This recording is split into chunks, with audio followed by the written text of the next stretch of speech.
Hay un pequeñín que tiene un bozarrón tremendo, no sé si lo han escuchado. Tiene un corazón para adorar al Señor, tiene un corazón para alabar a Dios, y él no le da pena, y él agarra y ya. Y yo le digo, amigo, Dios te dio un talento, no, aguanta tantito porque yo te voy a empezar a enseñar para que cantes, ¿no? Sigues cantando. Pero a él si no le da pena, y él agarra y inventa el cántico y se escucha, ¿verdad? Yo estoy aquí arriba y a pesar que están los monitores y demás, yo lo escucho y se siente un gozo. Hay un gozo en el ver cuando una familia entera, papá, mamá, hijo, hija, se entregan al Señor. Y es hermoso saber que Dios está en nuestros corazones y que tenemos fe en ese Dios de amor, de misericordia, que guarda a la familia y que Él formó a la familia, y lo que desea es que la familia permanezca unida y en servicio a Él y en amor a Él. Y eso es precioso y hermoso en ese punto que comentaba también la pastora. Entonces, el día de hoy queremos estudiar un poco la palabra de Dios, empezamos a estudiar la palabra, y espero que la palabra de Dios el día de hoy nos anime. Es el deseo de mi corazón que la palabra del día de hoy anime sus corazones, anime su familia a permanecer en Dios, a vivir una vida en Cristo, una vida verdadera, una vida radical en el Señor. Hace mucho tiempo, por ahí de los 90s, un ministro de alabanza sacó una canción, una alabanza que también para nosotros fue un tiempo, en ese tiempo fue ayuda, y la alabanza decía: Señor, hazme un radical, no quiero como el águila volar, decía, no quiero revolotear, ¿sí? O sea, no quiero andar como de aquí para acá y que me caigo, que no me caigo, sino como un águila real. ¿Han visto las águilas como abuelo? Por ahí yo compartí una enseñanza hace mucho tiempo acerca del águila, no sé si se acuerdan, de cómo el águila ve la tormenta y no le da miedo, sino entra en la tormenta y sale por encima de la tormenta y vuela por encima de la tormenta, ¿no? Entonces esta alabanza nos ayudó mucho a nosotros en nuestra familia cuando vivíamos en un tiempo complicado económicamente y demás, ser radicales al Señor.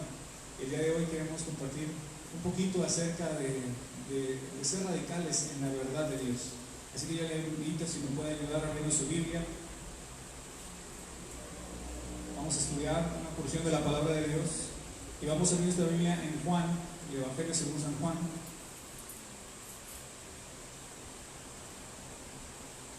En el capítulo 18, versículo 28 al 40.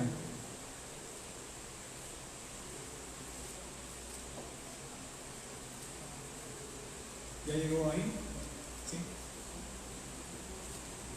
Antes de leer, acompáñame a orar, por favor. Le invito a que me ayude a orar. Señor, guíanos en esta mañana en el estudio de tu palabra. Edifica tu iglesia, Señor, edifica nuestros corazones. Fortalece, Señor, aquel que venga desanimado o decaído. Señor, alegra el corazón de aquel, Señor, que esté entristecido por medio de tu palabra. Que podamos encontrar, Señor, la fortaleza en tu palabra, Señor, y la verdad, esta verdad que nos guía hacia ti y que nos lleve, Señor, hacia una vida plena en Cristo Jesús, a un cristianismo radical en ti, Señor, y no revolotear y no ser como esos niños fluctuantes, Señor, que van con todo viento de doctrina, o aquel hombre, Señor, inconstante en sus caminos.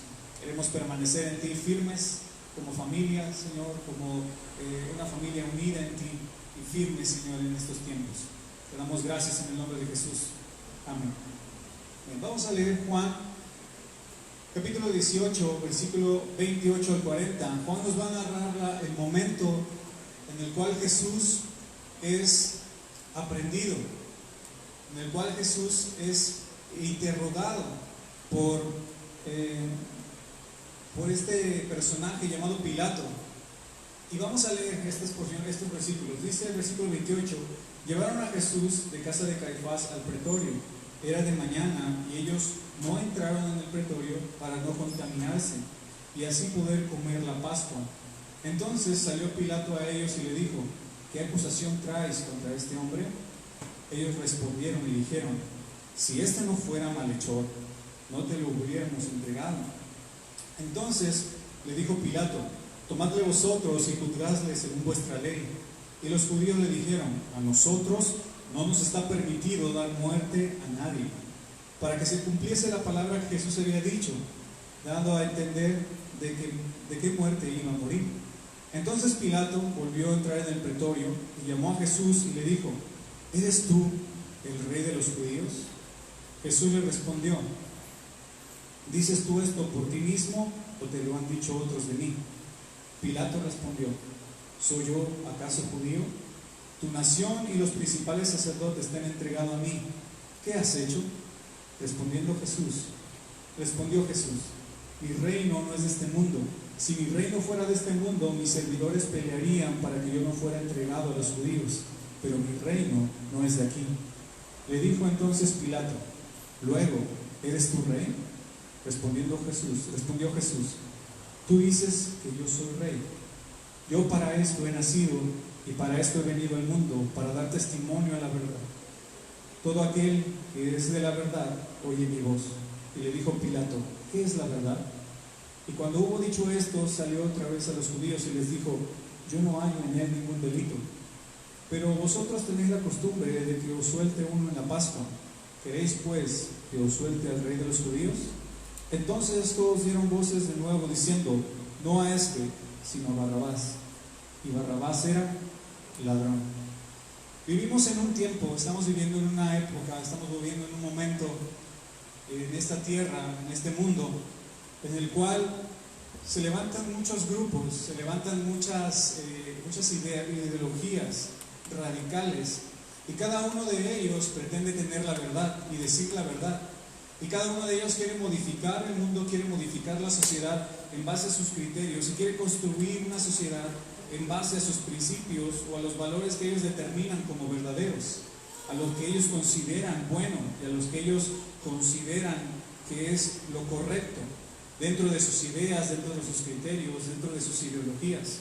Y vivimos en una era que se le ha denominado posmodernista, ¿sí? En la cual el ser humano determina lo que es bueno, lo que es malo, lo que es correcto y lo que es beneficioso para sí mismo.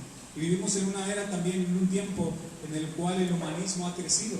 El humanismo es una corriente que va en contra y nació yendo en contra del cristianismo, yendo en contra de la teología cristiana, yendo en contra de los cristocéntricos. ¿Sí? Antes el mundo y todo lo que pasaba se explicaba en razón de Dios, y de repente el ser humano se levantó y dijo: eso es obsoleto, eso no es la verdad, esto no es la verdad. La verdad es que venimos del mono, venimos de esto, por esto vinimos a este mundo, para esto estamos aquí, la sociedad debe de ser así, se debe de comportar así, los jóvenes tienen que vivir así, los papás, los adultos, la familia tiene que ser así. Y el ser humano ha creado ideologías y ha puesto en el centro a sí mismo, se ha puesto a sí mismo en el centro, dejando a un lado a Dios, y se ha puesto a Él como su objeto de estudio, buscando su placer y sus deseos. Vivimos en un tiempo donde la sociedad te jala y te presiona para que tú te comportes, tú y yo nos comportemos de la manera en que ellos piensan. Y si no lo hacemos, no somos hombres de conciencia, no somos hombres que tienen amor por los demás, sino somos personas simplemente quizás incultas, o personas que vivimos en otra época, vivimos en otra era, por no pensar como ellos, por no tener esas ideologías que ellos tienen.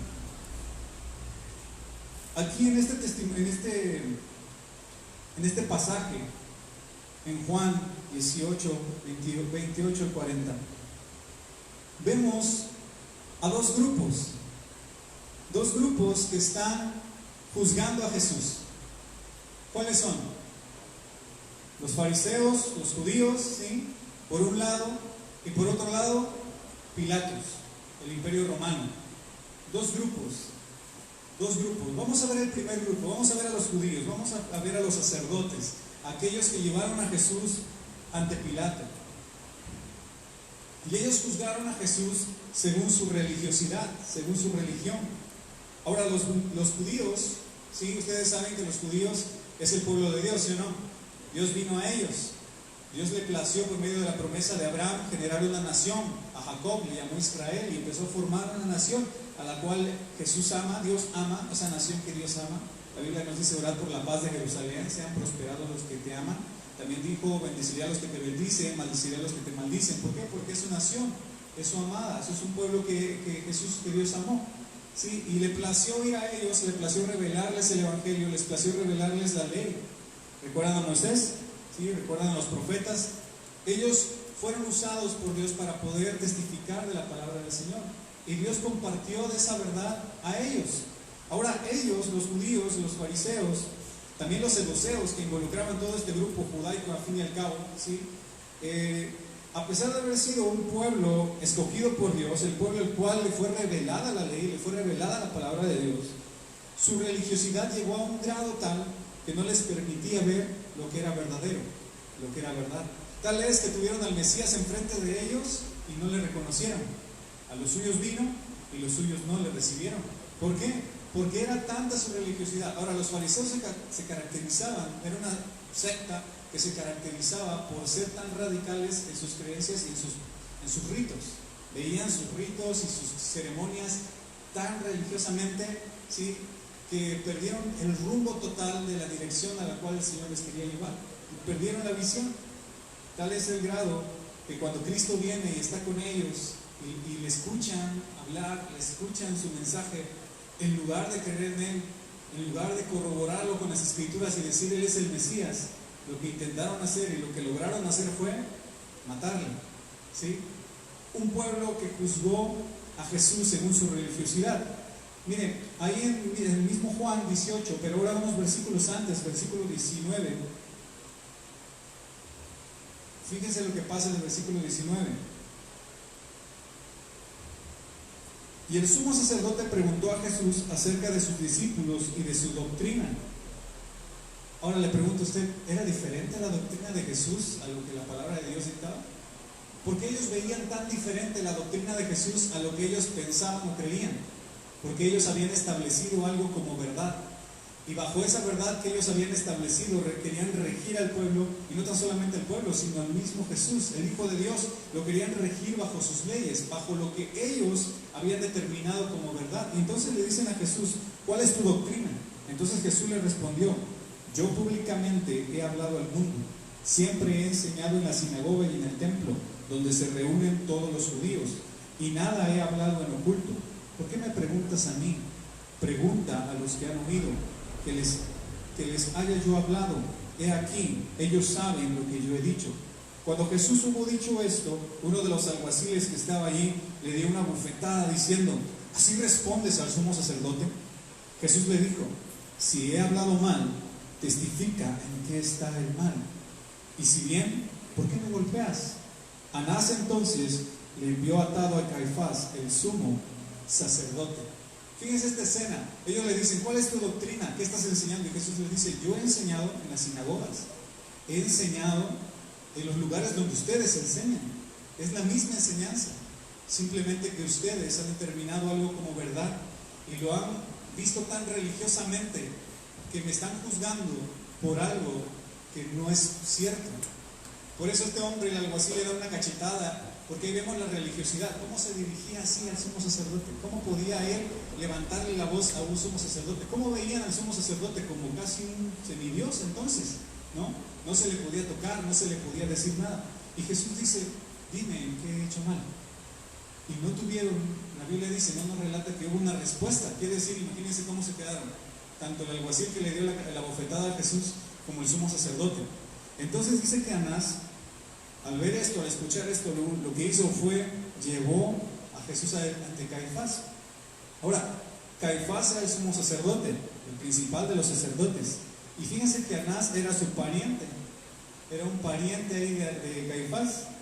Ahora, ellos pertenecían y se habían metido tan profundamente a uno de los sacerdotes de Dios, una secta, un credo, que eran los saduceos. Los saduceos, entre todas sus enseñanzas que ellos creían, pensaban y creían firmemente que no había resurrección de los muertos, ¿sí? Ahora imagínense esto, estamos hablando de sacerdotes que han estudiado la palabra de Dios, que han escuchado el mensaje del Evangelio, que saben de Dios, y que dentro de ellos no creían en la resurrección de los muertos. Entonces, ¿cómo Jesús iba a salvarles de pecado si ellos no creían que Jesús iba a resucitar de la muerte? ¿Sí me entienden? ¿Sí? ¿En qué habían creído? En una religiosidad, y esa religiosidad los había llevado a determinar sus propias verdades y vivían bajo esas propias verdades. Mire lo que dice en Hechos, capítulo 5, versículo 17, hablando de los sacerdotes y de esta secta que se había involucrado. Aquí el apóstol, aquí en Hechos, en el libro de los apóstoles, en la historia de los apóstoles, en el libro de los Hechos, vamos a ver Hechos 5, 17, nada más esta porción para que veamos lo que le estoy comentando. Hechos, capítulo 5, versículo 17.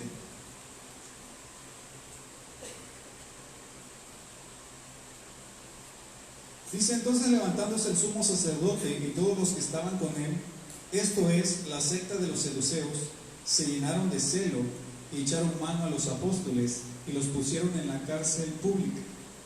Esta porción nada más. Fíjense, ¿quién estaba con los sacerdotes? Los seduceos, todos los que estaban con ellos. Dice, el sumo sacerdote y todos los que estaban con él. Quiere decir los principales de los sacerdotes, ese equipo del Sanedrín. ¿Recuerdan? ¿Saben ustedes acerca del Sanedrín? Esos 70 principales sacerdotes, esos 70 principales ministros de la casa de Dios. Bueno, entre ellos estaba la secta de los seduceos. ¿Hasta dónde se había infiltrado esta creencia de que no había resurrección de los muertos?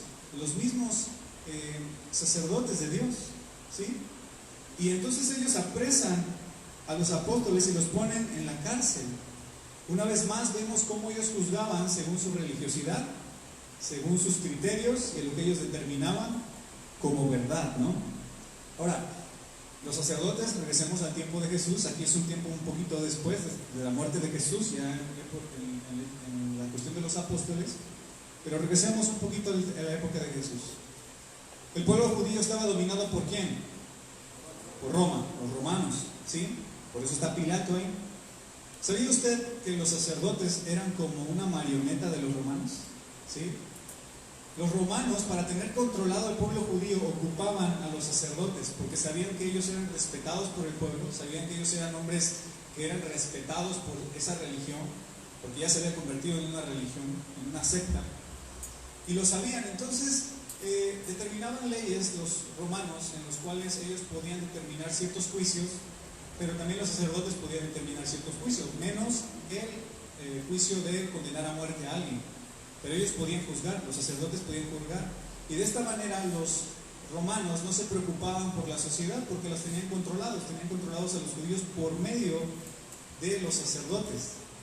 Imagínense entonces que los sacerdotes ya no velaban por el bien del pueblo. Ahora, ¿por quién velaban los sacerdotes? Por el bien de los romanos, ¿sí? Por el bien de los romanos. Y entonces, toda la verdad de Dios la moldaron para agradar a los romanos y para tener una paz, entre comillas, con los romanos y para tener esa aprobación de los romanos, ignorando a Dios, olvidándose de Dios y centrándose en ellos mismos. Mire, ahí mismo Juan, regresa a Juan por favor. Estamos estudiando la palabra de Dios, estamos estudiando lo que está sucediendo. En Juan capítulo 11,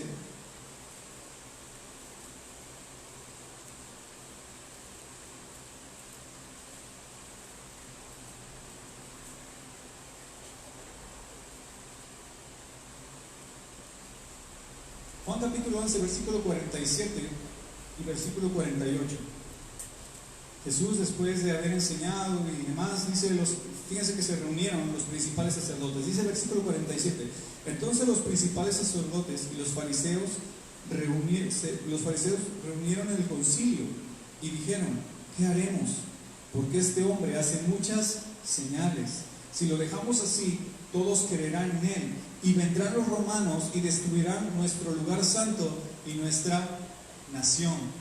Fíjense que en lugar de escuchar el mensaje de Jesús, en lugar de creer en las obras que el Señor estaba haciendo, en lugar de creer de los milagros que Jesús estaba haciendo, que la Biblia dice, y Juan nos dice que los milagros eran testimonio y daban testimonio de que Él era el Hijo de Dios, no vieron eso, estaban tan ciegos que ¿en qué se preocuparon? En ellos mismos, en sus intereses. Entonces ya vimos que juzgaron a Jesús según su religiosidad, pero también juzgaron a Jesús según sus prioridades, según lo que ellos habían puesto como primero. Y a pesar de que aquí hay una falsa prioridad, porque ellos dicen: destruirán nuestro lugar santo y nuestra nación. No es eso. Realmente ellos querían seguir en el poder, ellos querían seguir dominando y controlando y ser los principales y ser el Sanedrín que estaba al frente del pueblo y no perder esa posición, esa corrupción a la cual se habían ya metido, a esa secta a la cual se habían metido.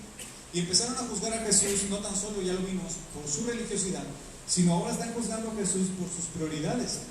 Y dicen, ¿qué haremos?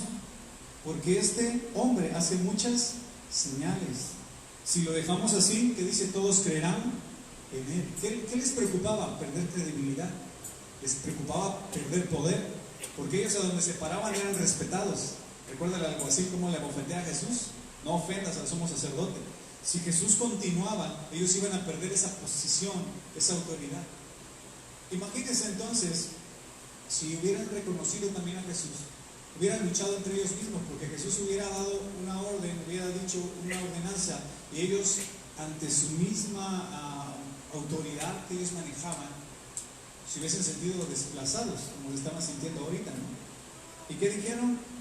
Pues ¿qué vamos a hacer? Se reunieron todos, como ahorita, todos los 70 principales se reunieron y discutían entre ellos: ¿qué vamos a hacer? ¿Qué vamos a hacer? Están creyendo en él y no podemos permitir eso, porque si no van a venir los romanos y nos van a quitar nuestro poder, nos van a quitar nuestro gobierno, nos van a quitar lo que nos pertenece. Y juzgaron a Jesús según sus prioridades. Ahora, no tan solamente juzgaron a Jesús por su religiosidad, por sus prioridades, sino también según su propia moral que ellos habían construido. Acompáñenme ahí mismo en Juan 11, en ese mismo pasaje, versículo 49, ahí mismo, hay unos versículos nada más adelante, siguiendo la misma línea, la misma historia. Dice: entonces Caifás, uno de ellos, sumo sacerdote aquel año, les dijo: ¿vosotros no sabéis nada? ¿Ni pensáis que nos conviene que un hombre muera por el pueblo y no que toda la nación perezca? Esto no lo dijo por sí mismo, sino que, como era el sumo sacerdote aquel año, profetizó que Jesús había de morir por la nación, y no solamente por la nación, sino también para congregar el uno a los hijos de Dios que estaban dispersos. Así que desde aquel día, ¿qué dice? Acordaron matarle. El sumo sacerdote Caifás, después de esta reunión, después de esta discusión, determina algo y dice: ¿saben qué? Es mejor que muera él a que vengan los romanos y nos maten a todos. ¿Sí? Es mejor. Y entonces, reunidos, Caifás, pensando egoístamente, pensando egocéntricamente, para no ver su imperio perdido, para no ver su poder perdido, sin querer profetizó la palabra de Dios, sin querer profetizó que Jesús iba a morir por todos, ¿sí? Pero Caifás no estaba pensando que Jesús iba a morir por todos. ¿Quién lo entregó a Pilatos? Caifás, ¿sí? ¿Quién lo llevó ahí? Caifás, ahorita lo vamos a ver. Pero establecieron algo como verdad y según su base moral. Nos preguntamos, ¿no? Vamos a preguntarnos hoy en día. La palabra de Dios decía o dicta en sus leyes: no matarás. La palabra de Dios dice en los mandamientos, Dios lo dictó: no matarás. Ahora, ¿por qué ellos estaban confabulando matar a Jesús si su misma ley dictaba no matarás? ¿Qué habían establecido? Sus juicios morales. Y habían dicho entre ellos: matar no va a ser malo si matamos a un hombre y salvamos a todos. No es malo que matemos a un hombre si salvamos a todos. Pero la ley de Dios dice: no matarás. Por lo tanto, estaban quebrantando la ley, poniendo en primer lugar sus juicios morales que ellos habían establecido como verdad. Ahora, Jesús reprendió por esto a los fariseos, a los saduceos y a los judíos también que andaban ahí. ¿Por qué? Porque ellos vivían en una verdad, podríamos decirlo, a su modo, en valores a su modo, una verdad tan relativa. Por ejemplo, vamos a Mateo 23:1. Acompáñenme a Mateo, por favor, 23:1. Vamos a leer unos versículos de aquí y fíjense cómo Jesús acusa a los escribas y fariseos. Ya estamos ahí en Mateo 23. Entonces habló Jesús a la gente y a sus discípulos diciendo: en la cátedra de Moisés se sientan los escribas y los fariseos, así que todo lo que os diga que guardéis, guardadlo y hacedlo, mas no hagáis conforme a sus obras, porque dicen y no hacen. ¿Por qué atan cargas pesadas y difíciles de llevar y las ponen sobre los hombros de los hombres? Pero ellos ni con un dedo quieren moverlas. Antes hacen todas sus obras para ser vistos por los hombres, pues ensanchan sus filacterias, extienden los flecos de sus mantos y aman los primeros asientos en las cenas y en las primeras sillas de las sinagogas y las salutaciones en las plazas, y que los hombres los llamen rabí, rabí. Pero vosotros no queráis que os llamen rabí, porque uno es vuestro maestro, el Cristo, y todos vosotros sois hermanos. Y no llaméis Padre vuestro a nadie en la tierra, porque uno es vuestro Padre, el que está en los cielos. No seáis llamados maestros, porque uno es vuestro Maestro, el Cristo. Él es mayor de vosotros. El que es mayor de vosotros, sea vuestro siervo. Porque el que se enaltece será humillado, y el que se humilla será enaltecido. Mas hay de vosotros, escribas y fariseos, hipócritas, porque cerráis el reino de los cielos delante de los hombres, pues ni entráis vosotros, ni dejáis entrar a los que están entrando. Ay de vosotros, escribas y fariseos, hipócritas, porque devoráis la casa de las viudas y con pretexto hacéis largas oraciones. Por eso recibiréis mayor condenación. Ay de vosotros, escribas y fariseos, hipócritas, porque recorréis mar y tierra para hacer un prosélito, y una vez hecho lo hacéis 2 veces más hijo del infierno, le hacéis 2 veces más hijo del infierno que vosotros. Ay de vosotros, guías ciegos, que decís: si alguno jura por el templo, no es nada, pero si alguno jura por el oro del templo, es deudor. Insensatos y ciegos, porque ¿cuál es mayor, el oro o el templo que santifica el oro? También decís: si alguno jura por el altar, no es nada, pero si alguno jura por la ofrenda que está sobre él, es deudor. Necios y ciegos, porque ¿cuál es mayor, la ofrenda o el altar que santifica la ofrenda? Pues el que jura por el altar, jura por él y por todo lo que está sobre él. Y el que jura por el templo, jura por él y por todo lo que habita. Y el que jura por el cielo, jura por el trono de Dios y por aquel que está sentado en él. Ay de vosotros, escribas y fariseos, hipócritas, porque diezmáis la menta y el eneldo y el comino, y dejáis lo más importante de la ley, la justicia, la misericordia y la fe. Esto era necesario hacer sin dejar de hacer aquello. Guías ciegos, que coláis el mosquito y tragáis el camello. Ay de vosotros, versículo 25, versículo 27, versículo 28, ay de vosotros, y así se puede ir siguiendo. Está duro, ¿verdad? ¿Cómo eran los fariseos entonces? Hipócritas, le dijo Jesús. ¿Por qué? Porque establecieron una verdad en base a su moral y no en base a la ley, ¿verdad? La ley dictaba algo y ellos decían: no pasa nada si juras en el nombre de Dios, no pasa nada, no pasa nada. Y Dios dice: ¿cómo no? La ley dice que no debes de jurar en vano por su nombre. Pero ellos determinaron lo que era bueno según sus beneficios, y Jesús los reprende por eso mismo. Y por eso no amaban a Jesús, por eso no les gustaba Jesucristo, porque Jesús los confrontaba con la verdad, y la verdad realmente de Dios, y no la que ellos estaban estableciendo como un criterio, como una verdad. Hoy en día hay tantas religiones, ¿verdad? Hay tantos grupos que se levantan y dicen tener la verdad, ¿sí o no? Muchas religiones se levantan, hombres se levantan también, diciendo que tienen la verdad, diciendo que conocen la verdad, diciendo según sus criterios, según sus verdades, según sus éticas o morales, o según sus criterios espirituales, que ellos conocen la verdad y guían a mucho pueblo, y entre ellos muchos cristianos, ¿no dice la palabra así que en los posteriores días apostatarán de la fe? ¿Sí? ¿Por qué? Vamos a verlo más adelante.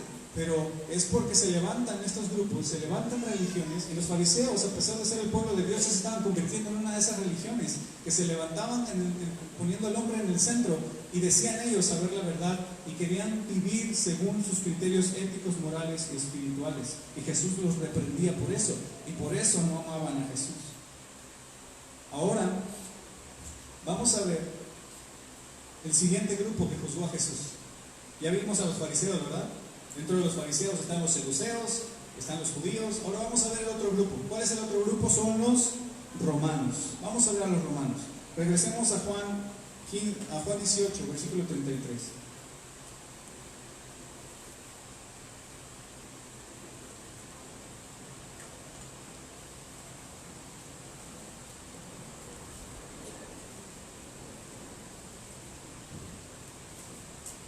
Como les decía hace un rato, lo que hoy llaman humanismo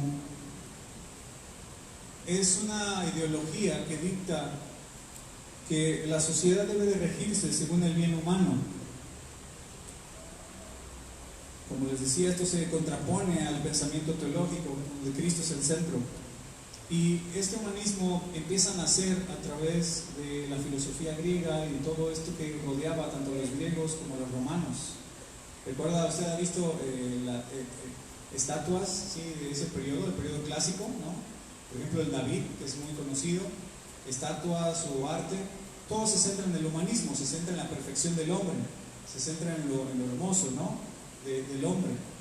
Y muchas de esas culturas, como los griegos, también los romanos, sí, después en un periodo más adelante se retoma otra vez esto clásico y empieza a surgir esto del humanismo, que es centrarse en el hombre. Entonces los romanos eran un pueblo así.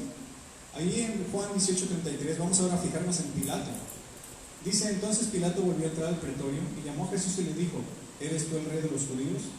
Jesús le respondió: ¿dices tú esto por ti mismo o te lo han dicho otros de mí? Pilato le respondió: ¿soy yo acaso judío? Tu nación y los principales sacerdotes te han entregado a mí. ¿Qué has hecho? Respondiendo Jesús: mi reino no es de este mundo. Si mi reino fuera de este mundo, mis servidores pelearían para que yo no fuera entregado a los judíos, pero mi reino no es de aquí. Ahora, aceptemos el versículo 37. Después de que Jesús contesta: yo soy el rey y la verdad, Pilato dice: ¿qué es la verdad? En otra versión, porque aquí en la Biblia nos dice que diciendo esto acude a los judíos. En otra versión dice: no se esperó a escuchar la respuesta y salió a ver a los judíos. Pilato hizo una respuesta a Jesús y le dijo: ¿qué es la verdad? Porque Jesús había dicho: yo soy, para esto he venido al mundo, para dar testimonio de la verdad. Y Pilato se pregunta: ¿qué es la verdad? Pero no se espera a recibir de Jesús la respuesta, sino que se va. Ahora miren, los romanos, ¿cómo eran? Los romanos tenían un gran número de dioses, eran idólatras, tenían muchos dioses. Entre ellos veneraban más a Júpiter, a Minerva y a Juno, que eran los dioses más esenciales. Cada casa romana tenía un dios, tenía una moneda grandota, un sol, y adoraban a ese sol, o adoraban a Juno, que era Minerva o Júpiter, los adoraban a ellos. Cada casa romana tenía un dios y iban a ellos para tomar decisiones, para ofrecer también sacrificios, ofrecían animales a esos dioses en sus casas. El emperador era conocido como un casi dios también, el César, ¿recuerdan? El César lo tenían y lo veneraban como un dios. Sí, era respetado por todo el imperio romano y se tenía que decir lo que se hacía el César y era venerado. Ahora no tan solamente eso, sino los romanos tenían una vida, eran glotones, bebían mucho vino, hacían fiestas por todo. De hecho, la mayoría de las celebraciones viene de allá, ¿sabía usted? ¿Sí? Navidad, por ahí de los romanos, muchas cuestiones así provienen de allá.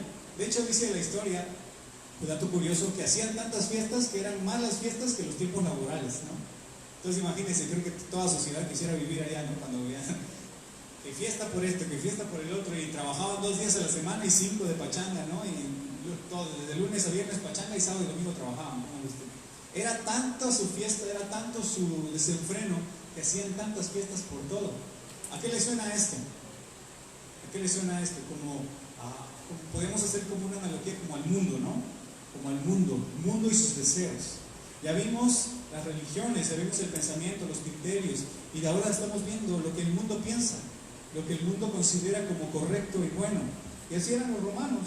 Los romanos realmente no les importaba, era un imperio grande, un imperio fuerte, y no les importaba realmente la religión, por así decirlo. Aunque adoraban a sus dioses, ellos preferían una vida desenfrenada.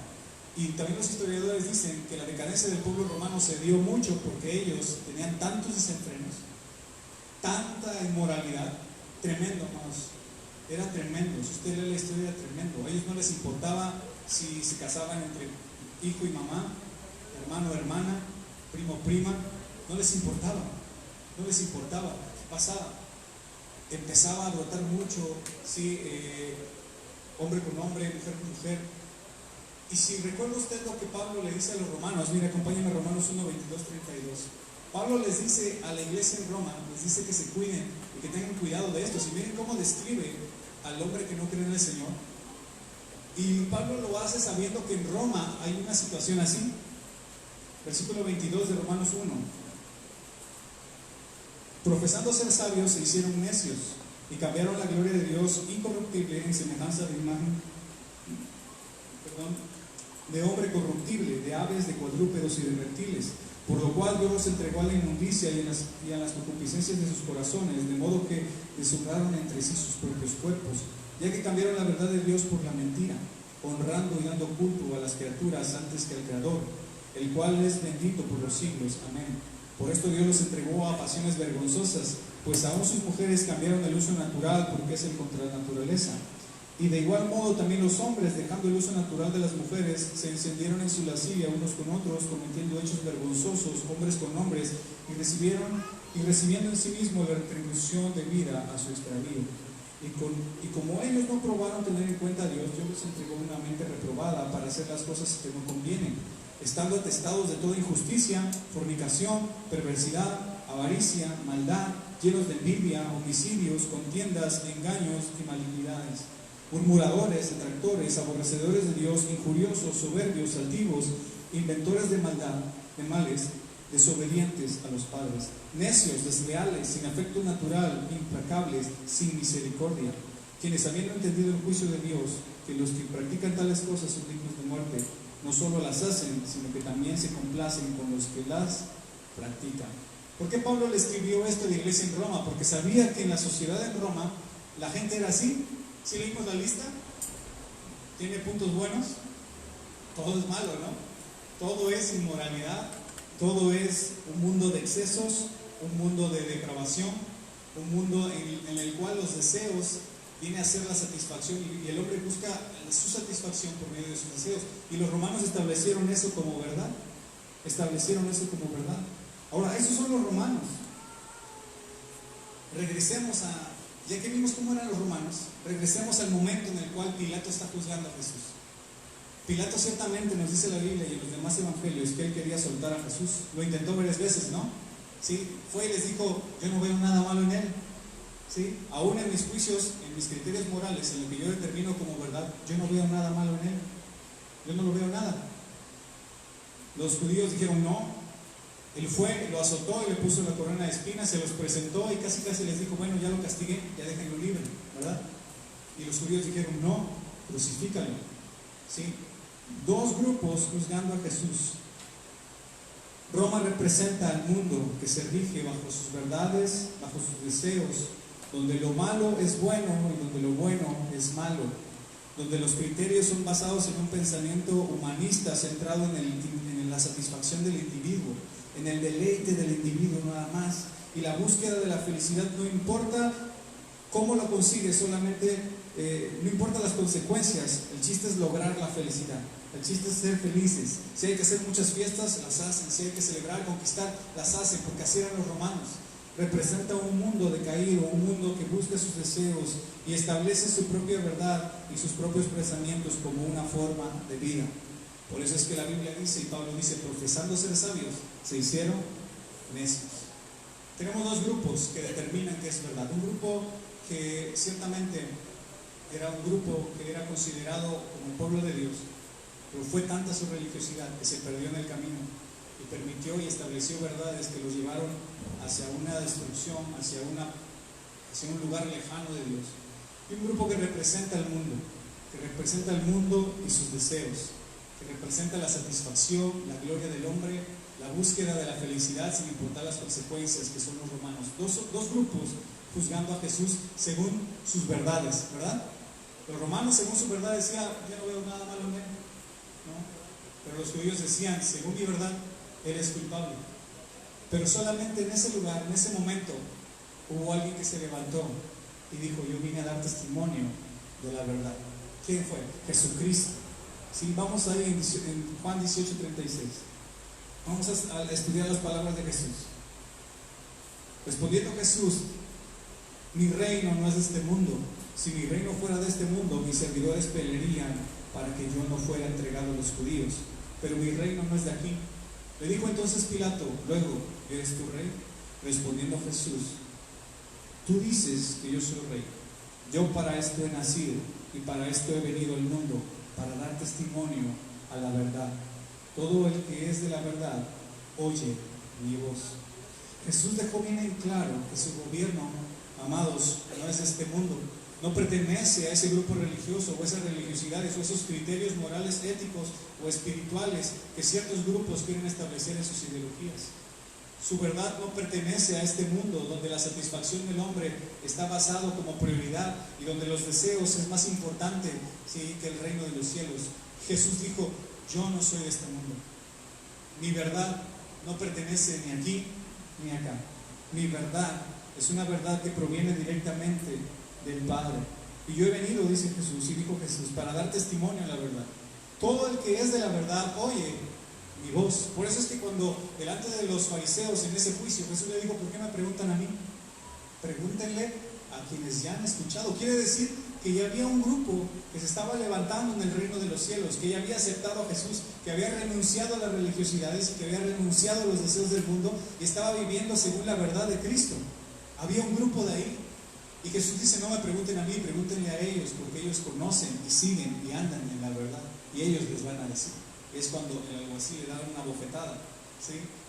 Como cállate, ¿no? Cállate. Pero ya había un grupo que estaba yendo contra corriente, en contra de la religiosidad y en contra de los deseos del mundo.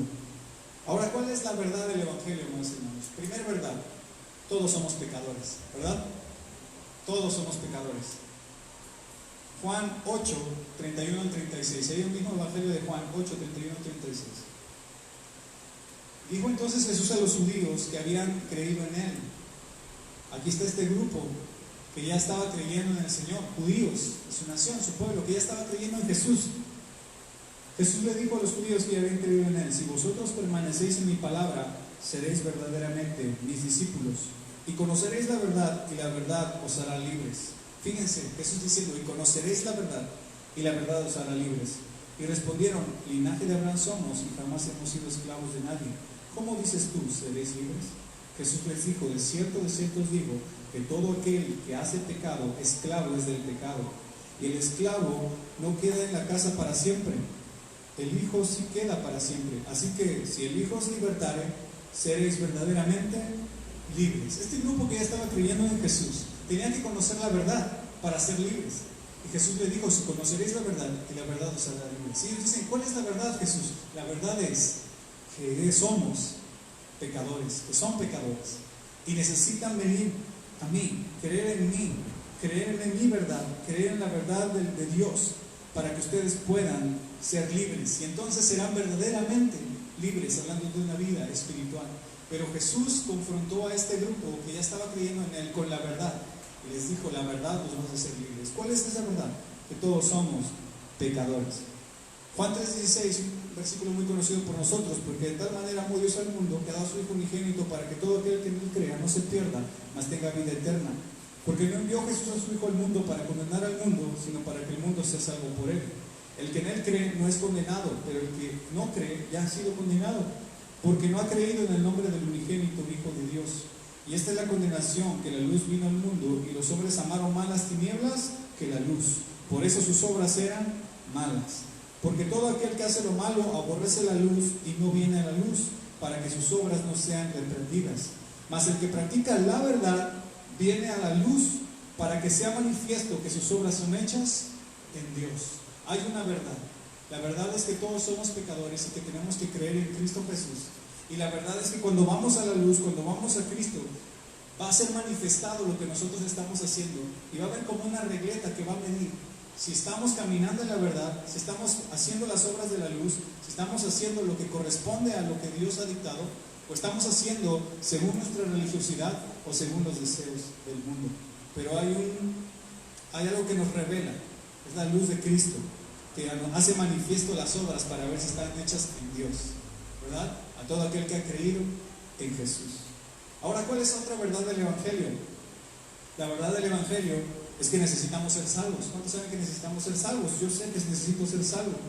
Necesitamos ser salvos. Jesús dijo en Juan 14:6, ahí nada más denle una vueltita al Evangelio de Juan, capítulo 14, versículo 6. Jesús le dijo: yo soy el camino y la verdad y la vida. Nadie viene al Padre sino por mí. El único acceso a la salvación, el único acceso a entrar al reino de los cielos se llama Jesús. Y esa es una verdad. Y esa es una verdad que contrarresta contra esta religiosidad de los grupos fariseos y judíos que dictaban que según sus obras iban a ser salvos. O este grupo que, aunque tenía dioses y adoraban todo, pensaban que no había un más allá, que no había una vida más allá y que lo mejor era disfrutar aquí, era deleitarse en la tierra y disfrutar las cosas de la tierra, porque no había tanto más allá, simplemente moríamos y ya. Y hay que deleitarse en esta tierra. Pero la verdad es que hay una vida después de la muerte. Hay una vida después de esta tierra, y esa vida está en los cielos. Y el único acceso a esa vida es Cristo Jesús, porque Él dijo: yo soy el camino, la verdad y la vida. Él es el único que puede darnos salvación. Ahora vaya conmigo rápido, ya estamos terminando. Primera carta a Timoteo, en el capítulo 2, versículos 5 al 6. Primera carta de Timoteo a Timoteo, en el capítulo 2, del versículo 5 al 6.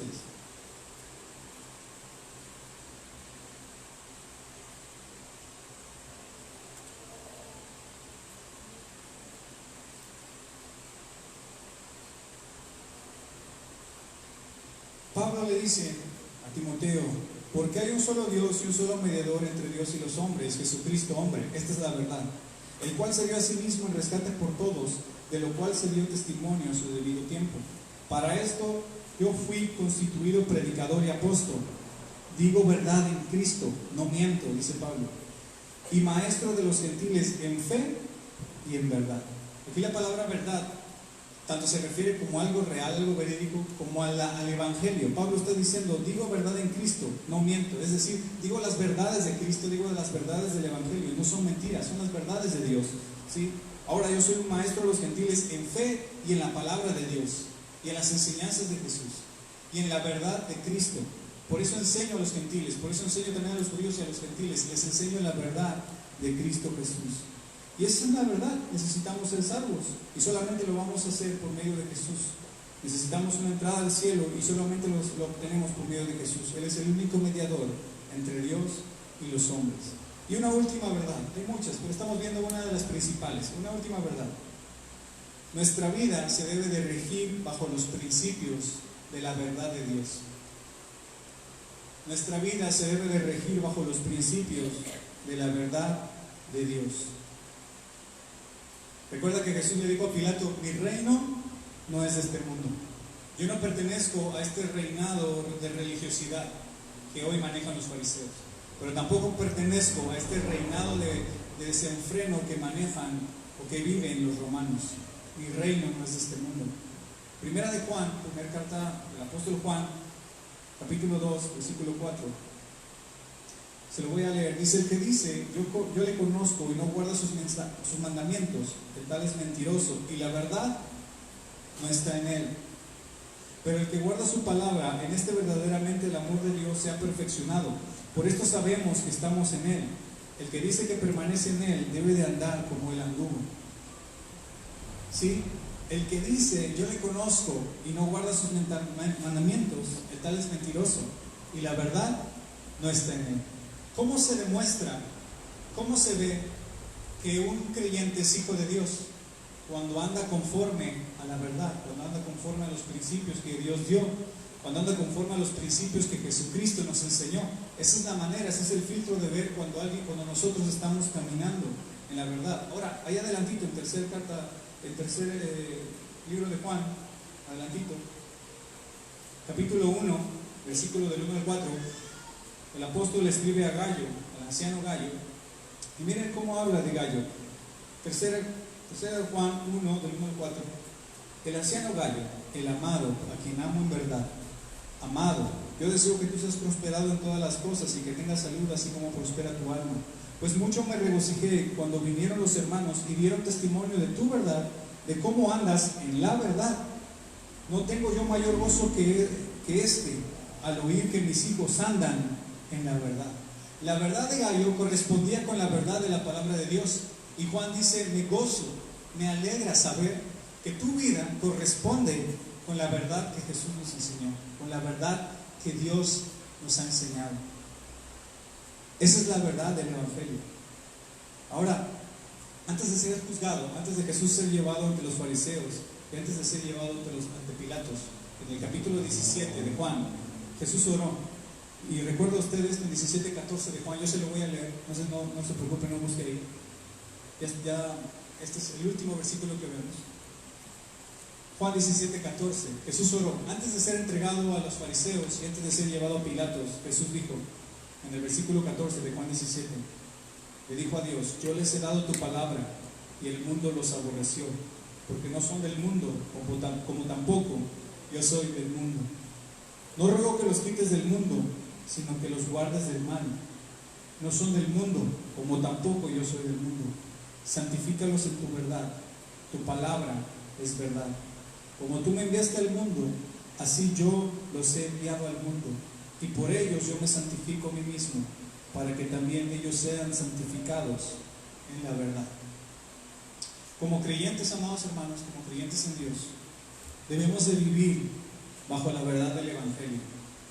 En estos tiempos tan complicados, donde grupos se levantan y dicen tener la verdad de ciertos criterios, el creyente debe de vivir y debe de regir su vida bajo la verdad del Evangelio, pero no en una medida religiosa en la cual podamos quedar ciegos y no ver los propósitos de Dios, y no ver las obras de Dios, y no ver la voluntad del Señor por nuestra religiosidad, pero tampoco vivir una verdad basada en nuestros deseos y pretender que conocemos de Dios.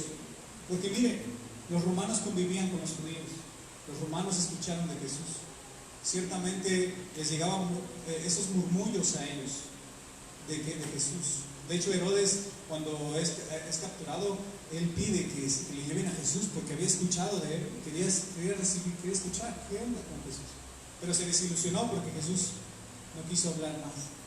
Pero los romanos conocían de Jesús. Sin embargo, aunque exista ese Jesús, aunque exista ese Dios, están mejores nuestros deseos. El creyente tiene que vivir una vida basada 100% en la verdad del Evangelio, 100% en la verdad de Cristo Jesús. El creyente no debe de permitir que el mundo, en base a sus verdades, en base a sus criterios, domine en su vida, domine en su actual, porque no somos de este mundo. ¿Se da cuenta?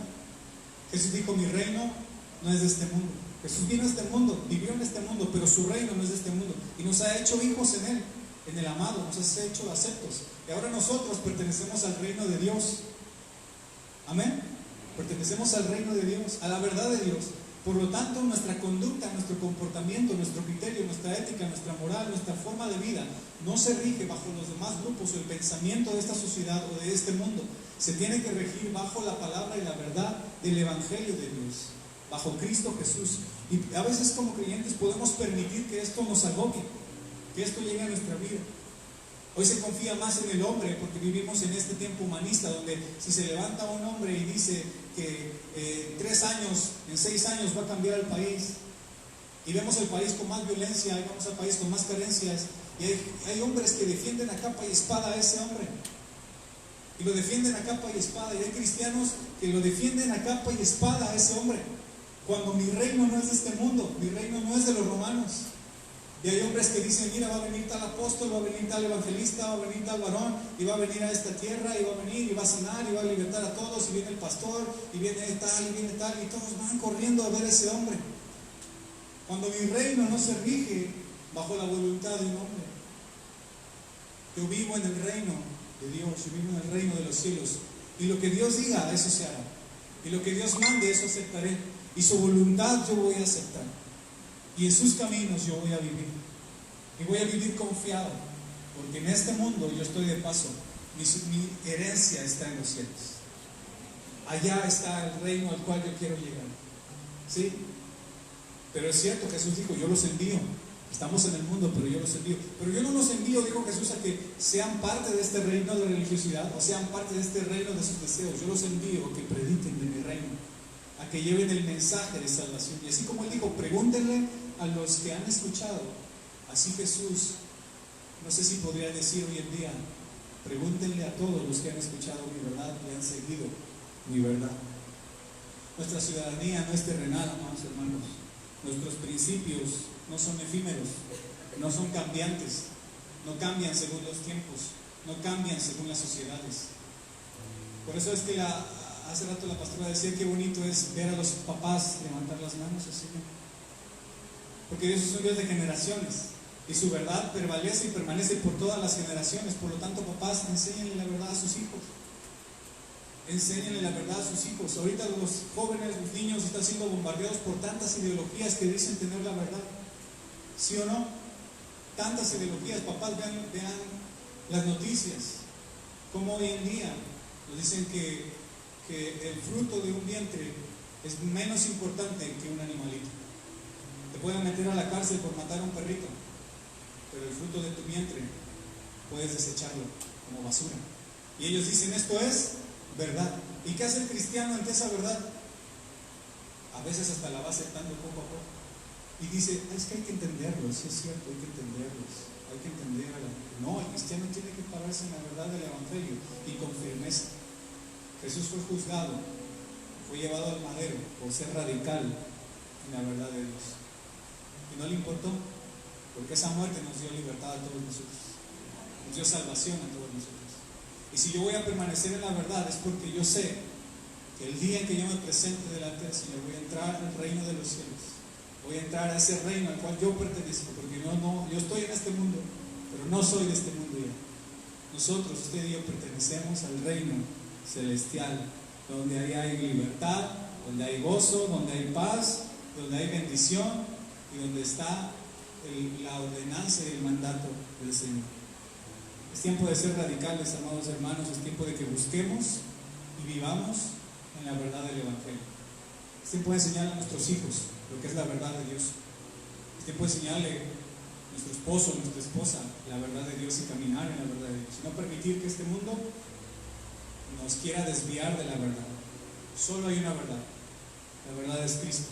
Y Él es el único que se levantó ante estos dos grupos y dijo, yo soy la verdad absoluta. Y he venido a testificar de una verdad absoluta. La verdad de los fariseos pereció. La verdad de los romanos pereció. Años después, 70, 80 años después de Cristo, recuerdo, el templo fue destruido y el ministerio sacerdotal quedó en ruinas. Años después, el imperio romano fue conquistado y esa ideología y esa verdad quedó en ruinas. Hoy es 2019 y el Evangelio sigue vigente y el reino de los cielos sigue entre nosotros. Y es Cristo Jesús. Amén. Den una ofrenda de palmas al Señor porque Él es digno de oración y salvación. Ayúdenme a orar ahí en su lugar. Puede cerrar sus ojos. ¿Cómo está en su lugar sentado? Si tiene al lado a su esposa, tómele su mano. Si tiene a sus hijos, tómele su mano y oremos juntos. Señor, vivimos en tiempos complicados, en tiempos difíciles. Tu palabra dice que apercibidos en los tiempos en que vivimos, Señor, tenemos que permanecer en ti. Y hoy en día, Señor, donde muchos grupos se levantan y dicen tener la verdad, donde mucha gente se levanta y considera la verdad y cree que mediante un hombre, mediante un movimiento político, social, puede cambiar a este mundo y quiere regirlos bajo su verdad. Siempre tu evangelio y tu palabra, Señor, prevalece por encima de toda ideología y de toda enseñanza. Y como Jesús dijo que Él vino a ser testimonio de la verdad y los que andan en la verdad escuchan su voz. Queremos escuchar tu voz, Señor, y queremos tomar un compromiso en estos tiempos de ser creyentes, de ser hijos tuyos que viven y caminan en la verdad. Que no se desvían, Señor, hacia los deseos de este mundo, hacia las pasiones de este mundo, y tampoco practican, Señor, una vida religiosa, una vida piadosa, una vida de apariencias. Vivimos, Señor, una vida radical en la verdad que es Cristo Jesús. Necesitamos de ti, Señor. Necesitamos de tu palabra, Padre. Gracias por tu palabra en esta mañana. Ayúdanos a ser, Señor, buenos maestros, Señor, de la verdad. Queremos enseñar a nuestros hijos, a nuestra esposa, Señor, a nuestros amigos, a nuestros familiares, que tú eres la verdad, que tú eres el camino, que tú eres la vida, y permanecer. Y sabemos que algún día estaremos delante de ti y entraremos a ese reino celestial al cual pertenecemos. Nos animamos, Señor, y nos esforzaremos, Señor, a vivir en tu verdad, a vivir en ti, Señor. Te damos gracias en el nombre de Jesús. Amén.